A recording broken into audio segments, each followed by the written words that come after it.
এই যে বন্ধুরা, ভালোবাসার সকল রকমের গল্প পেতে আমাদের উম্মে ডায়েরি চ্যানেলটি সাবস্ক্রাইব করে পাশে থাকা বেল আইকনটি বাজিয়ে অল বাটনে ক্লিক করুন। ডান হাতটা বাড়িয়ে দিল আদ্র। পায়েল বাচ্চাটাকে নিয়ে নিচু হতে আলতো করে কোমল ছোট্ট হাতটা ধরল। বাবা হওয়ার সুখ। আদ্রর প্রাণ ভরে নিঃশ্বাস নিতে ইচ্ছে করল। এ পৃথিবীতে বাঁচতে ইচ্ছে করছে বহু বছর। তৃষ্ণার্ত হৃদয় চৌচির হয়ে যাচ্ছে তুলির সান্নিধ্য লাভের আশায়। দৈহিক কষ্ট আদ্রকে শেষ করে দিতে পারছে না। সে তো শুধু ধুঁকে ধুঁকে মরছে অন্তর বেদনায়। তোলাকে বিয়ে দিয়ে দিব ফুপু আম্মু। 5 বছরের অদ্রির মুখে উচ্চারিত বাক্যে চক্ষুজোড়া বড় বড় হয়ে এলো ড্রয়িং রুমে উপস্থিত সকলের। সূক্ষ্ম ভাঁজ পড়ল তুলির ললাটে।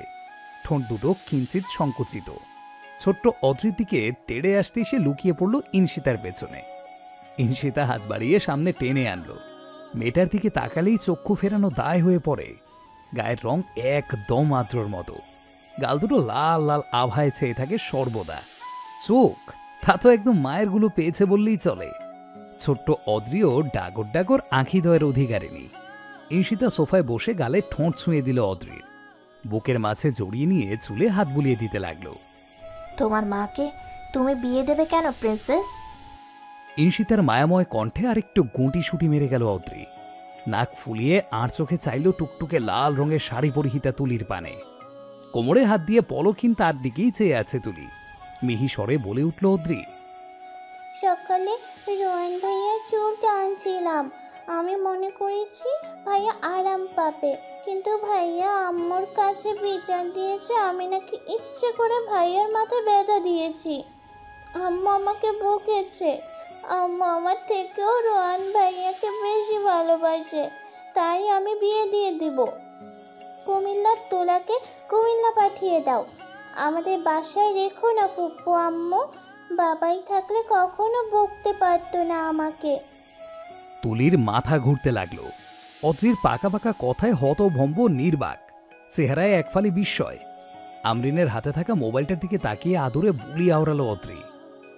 ফুপু আম্মু টু বাবাইকে কল দাও প্লিজ, বলবে অদ্রিতাকে খুব মিস করছে, এখনই না আসলে আমি কষ্ট পাবো, কাঁদবো। আমরিন করুণ চাহনি নিবদ্ধ করল তুলির দিকে। তুলির ভেতর থেকে দীর্ঘ শ্বাস বেরিয়ে এলো। অদ্রির এই এক স্বভাব, কিছু হলেই বাবাই চায় তার। মেয়েটা ঠিক তার মতোই নাজুক হয়েছে। ছোট্ট ধমকে কাঁদতে শুরু করে ঠোঁট ভেঙে। ইনশিতা কপালে চুমু এঁকে দিল। স্মিত হেসে বলল, রোহানকে আচ্ছা মতো মাইর দিব আজ, হ্যাপি? ঠোঁট ছাড়িয়ে হাসল অদ্রি। হাসবেই না কেন? রোহানকে মোটেও সহ্য হয় না তার। সারাক্ষণ তার উপরে ছোটখাটো টর্চার করে, যেমন চকলেট কেড়ে নিয়ে খেয়ে ফেলে, চুলে তেল দিয়ে দেয় একদম চুবো চুবো করে, আরও অনেক অনেক কাণ্ড। গাড়ির শব্দ কর্ণগোচর হতে অদ্রি খুশিতে আত্মহারা হয়ে উঠল। ছোট ছোট পা ফেলে প্রস্থান করলো ড্রয়িং রুম। তুলিও ছুটে এলো মেয়ের পিছু পিছু। অদ্রির চক্ষে খুশিতে পানি চিকচিক করছে। সেদিকে চেয়ে মৃদু হাসি ফুটে উঠল তুলির অধর কোণে। মা ও মেয়ে দাঁড়িয়ে আছে এক সুদর্শন পুরুষের প্রতীক্ষায়। এটাই দুজনের অভ্যেস, প্রতিদিন অপেক্ষা করা মানুষটার জন্য। আদ্র গাড়ি থেকে নেমে ভ্রু কুঁচকে তাকালো। দ্রুত বেগে হেঁটে এসে গায়ের জ্যাকেটটা জড়িয়ে দিল অদ্রির গায়ে। ব্যগ্র কণ্ঠে বলে উঠল, এত ঠান্ডায় বাইরে দাঁড়ানো দরকার ছিল না। তোমাকে না দেখলে শান্তি লাগে না বাবাই? আদ্র তড়িৎ গতিতে তুলির দিকে এক পলক চাইল। পরক্ষণেই অদ্রিকে কোলে তুলে নিয়ে বলল, আমারও লাগে না। তা আজকে কি কোনো বিচার আছে আপনার মায়ের কাছে? অদ্রি প্রতিদিন কোনো না কোনো বিচার দেয় তুলি নামে। মা মেয়ে একদম মিলে না। মান অভিমান লেগেই থাকে দুজনের। কিন্তু মায়ের সামান্য একটু মন খারাপ কষ্ট অদ্রির দ্বারা সহ্য হয় না, কেননা এতে তার বাবার বুকে যন্ত্রণা হয়। অদ্রি ধীরস্থির ভঙ্গিতে বলল, তোলার জন্য জামাই খুঁজতে হবে বাবাই। সাথে সাথেই চমকপ্রদ দৃষ্টিতে চোখ তুলে তাকালো তুলি। এই নে, কি বলছে এসব? জামাই খুঁজতে বের হবে মানে? আমার তো জামাই আছে, ভয়ঙ্কর এক ডক্টর সাহেব আছেন। তুলি আনমনে আওড়ালো। আদ্র তুলির একদম কাছে গিয়ে দাঁড়ালো। তুলি চোখে চোখ রেখে প্রশ্ন করল, দেখেন তো আমাকে আপনার আম্মু জামাই হিসেবে পছন্দ হয় কিনা মিস তুলনা আহনাফ আদ্রি? তুলির মস্তক লজ্জায় নত হয়ে গেল। লাল প্রলাপে ঢেকে গেছে শ্যামবর্ণ কপল দুটো, যা আদ্র চোখে আটকালো। বিঁধল ঠিক বুকের বাঁ পাশে। অদ্রি আদ্রর দিকে একটু চেয়ে নত মস্তকে দাঁড়িয়ে থাকা তুলির দিকে তাকালো। আহ্লাদি স্বরে বলে উঠল, আমার বাবাইকে পছন্দ তো তোমার আম্মু? ইস, এই মেয়েটা বাবার বৈশিষ্ট্য যেন অক্ষরে অক্ষরে নিজের মধ্যে ধারণ করে রেখেছে, যার ফলস্বরূপ এতটুকু বয়সে ঠোঁট কাটা স্বভাবের হয়েছে। তুলি মনে মনে বলে উঠল, পছন্দ তো খুবই নগণ্য শব্দ। ডক্টর সাহেবকে ছাড়া আমার বেঁচে থাকা দুষ্কর।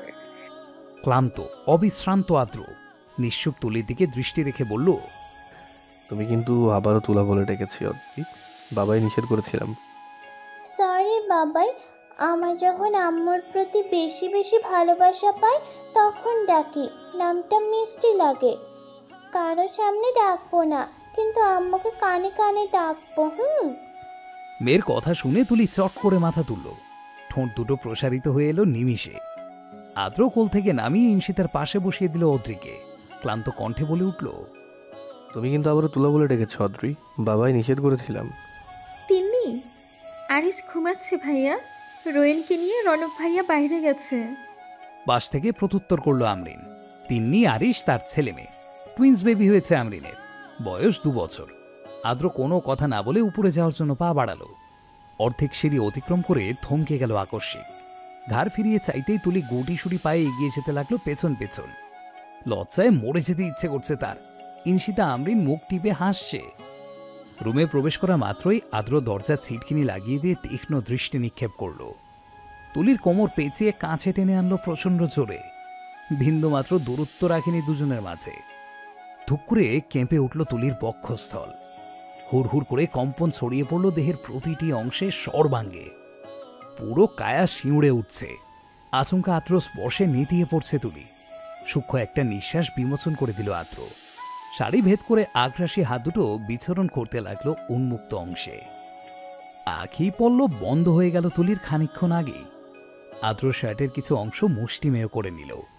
শ্বাস ফেলতে লাগলো অত্যন্ত ধীরে ধীরে। নত হয়ে গালে গাল স্পর্শ করাতে মগ্ন আদ্র। কানের কাছে মুখ এগিয়ে নিয়ে ফিচেল স্বরে বলে উঠল, আবারও মোবাইল ভেঙে ফেলি এটাই চাও, নাকি বয়রা হয়ে গেছো? কতগুলো কল দিয়েছি, একটা বারও পাইনি। তুমি কি জানতে না তোমার রেঞ্জিন স্বর আমার কর্ণধার না হলে ক্লান্তি আমাকে আশ্রয় পৃষ্ঠে জড়িয়ে নেয়, স্বস্তি নিঃশ্বাস ফেলতে পারি না।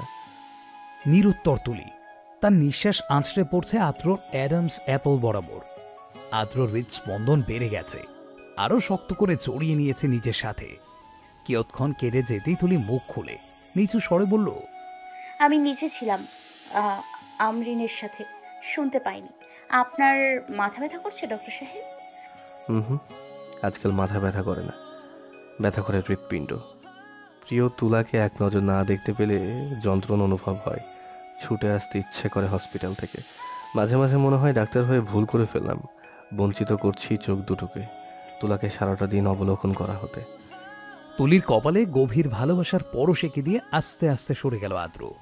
গায়ে শার্টটা খুলে টাওয়াল নিয়ে ঢুকে পড়ল ওয়াশরুমে। ধপ করে বিছানায় বসল তুলি। বুকটা কাঁপছে প্রচণ্ড। প্রখর অনুভূতিতে ভরে যাচ্ছে মন, অন্তরাত্মা, চিত্তপট। এখনো সেই ভয়াবহ মুহূর্তগুলো মনের আয়নায় প্রস্ফুটন হলে তুলি ভয়ে জমে যায় বরফের ন্যায়। তুলি যখন আদ্রকে দেখার জন্য কাঁদতে কাঁদতে নাজেহাল অবস্থা, তখন পায়েল বাধ্য হয়ে আদ্র সিচুয়েশন খুলে বলে। সব শুনে এক মুহূর্তের জন্য থমকে গেলেও পর মুহূর্তে পাগলের ন্যায় চিল্লিয়ে কেঁদেছে। বারবার আবদার করেছে আদ্রর কাছে নিয়ে যাওয়ার জন্য। মেয়ের মুখটা পর্যন্ত দেখেনি। তুলির অস্থিরতা পাগলামিতে বাধ্য হয়ে নিয়ে যাওয়া হয় আদ্রর কাছে। আদ্র কোনো কথা বলেনি। নিবিড়কে ইশারা করে তুলিকে তার পাশে শুয়ে দিতে বলল। শুয়ে দিতে অসুস্থ শরীর নিয়ে তুলি আদ্রর বুকে মাথা রেখে ফুঁপিয়ে কেঁদে উঠল। ডাক্তার কিছু বলতে চেয়েও আদ্রর জন্য বলতে পারল না। আদ্র পিঠে হাত রাখতেই তুলি অস্পষ্ট কান্নারত কণ্ঠে বলল, আমাকে ফেলে যাবেন না ডক্টর সাহেব। কে আগলে রাখবে আমাকে? তুলা ডাক না শুনলে আমি নিঃশ্বাস নিতে পারবো না। বাঁচা হবে না আমার আপনি বিহীন। তুলির কথায় আদ্র কেঁদেছে নিঃশব্দে। বেঁচে থাকার ইচ্ছেটা বেড়ে গিয়েছিল প্রবল। মনে মনে শুধু তুলির সুখ ভিক্ষে চেয়েছে। নিজেকে ধাতস্থ করে সামলে নিয়ে সাগর দিন রাত এক করে আদ্রর ট্রিটমেন্ট করেছে।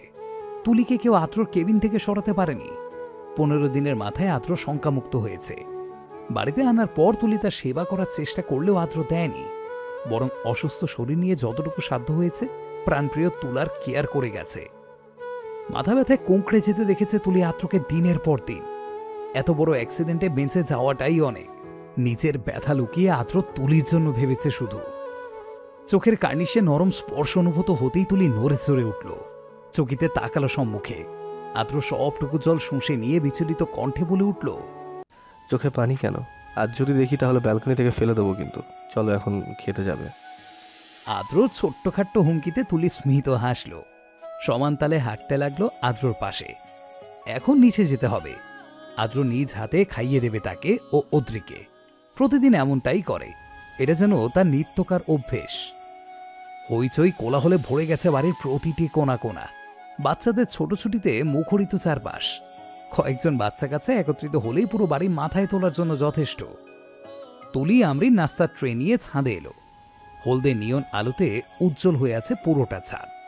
মেঝেতে বিছানো পাটিতে বসে আড্ডায় মশগুল আদ্র ও তুলির বাবা মা। অন্যদিকে নিবিড়, অন্তু, পায়েল, রিমি, ইনশিতা, রনক সকলে কথা বলছে বসে বসে। তুলি ভ্রু কুঁচকে চারপাশে চাইল। আদ্র তো এইখানেই ছিল। তুলি নাস্তার প্লেট রাখতেই পায়েল অন্তুর দিকে তাকিয়ে বলে উঠল, রাহিনকে ডেকে নিয়ে আয় অন্তু, ও তো কিছুই খায়নি।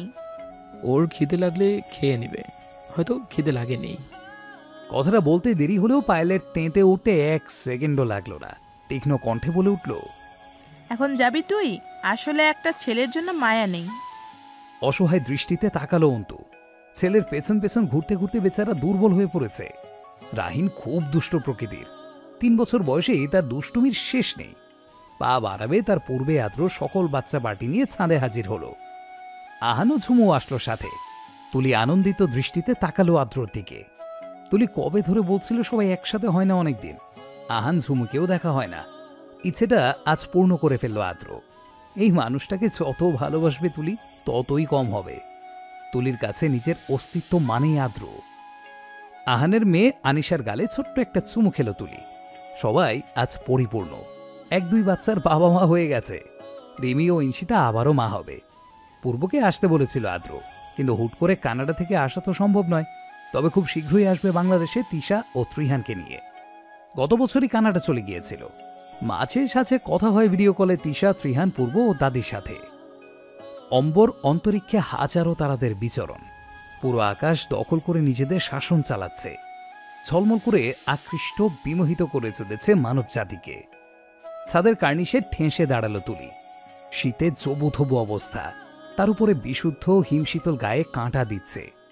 আদ্র এক হাতে বাহু বন্ধনে আবদ্ধ করে নিল। তুলি মুগ্ধময় দৃষ্টিতে তাকিয়ে রইল উজ্জ্বল ফর্সা মুখটায়। অন্তরে বইছে মৃদুমন্দ হাওয়া। আদ্র সবার অগোচরে চুলের ভাঁজে ছুঁয়ে দিল ওষ্ঠযুগল খুবই আলতোভাবে। সম্মুখে পূর্ণ দৃষ্টি মেলে ম্লান হাসল। তুলিও চাইল। সবার হাসি খুশি মুখগুলো দেখে হৃদয়ে জড়িয়ে আসছে। বুকে মাথা রেখে শান্তিতে চোখ বুঁজে অনুভবের জগতে পাড়ি জমালো। অনুভব করতে লাগলো আদ্রর হৃদস্পন্দন। সেই সাথে শুনল আদ্রর মাদকতায় ভরপুর কণ্ঠস্বর। বিশাল বিস্তর আকাশের নাই আমারও একটা আকাশ আছে তুলা, যেই আকাশে আমার প্রিয় মানুষগুলো ঝলমল করছে তারা হয়ে। সুদূর ওই আকাশে তারার মেলা প্রতিনিয়ত বসে না, কখনো কখনো থেকে যায় কালো কৃষ্ণ মেঘে। কিন্তু আমার আকাশ, তাতে মেঘ আসলেও তারার মেলার সমাপ্তি ঘটে না কভু।